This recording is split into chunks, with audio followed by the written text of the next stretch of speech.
সহিহা এই কিতাবে 3407 নম্বর হাদিসের বর্ণনা।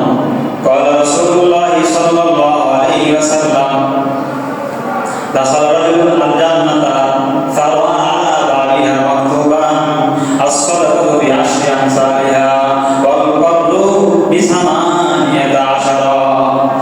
জান্নাতের দরজার মধ্যে লেখা আছে as-sadaqatu bi'ashri amsalha।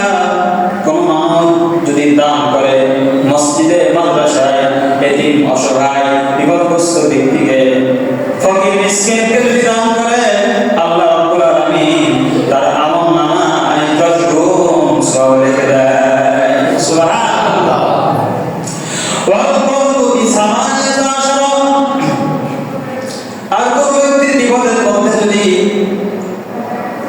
কর্জ দেওয়া হয়, ঋণ দেওয়া হয়, মানুষ বিপদে পড়লেই তো কর্জ করে ঋণ করে নাকি বলে?